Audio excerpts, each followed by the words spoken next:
সবাইকে স্বাগতম আমার এই ভিডিওটি দেখার জন্য। আজকে আমি দারাজ থেকে একটি মাইক্রোফোন অর্ডার করেছি। তো এটা আপনাদের মাঝে আমি শেয়ার করব। আসলে প্রোডাক্টটি কেমন তা নিয়ে পরবর্তী ভিডিওতে আপনাদের জানানো হবে।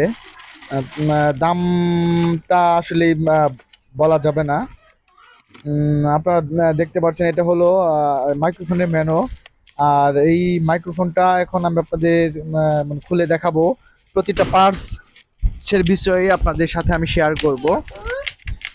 শুধু তাই নয়, এটা কিভাবে কানেক্ট করতে হবে সেই বিষয়েও ভিডিও থাকবে ইনশাআল্লাহ। আপনারা সবাই আমার এই চ্যানেলটাকে সাবস্ক্রাইব করে ফলো করে ইনশাআল্লাহ পাশে থাকবেন, এই আশাই আপনাদের কাছে। তো এই তো আমি আমার কে এই মাইক্রোফোনটি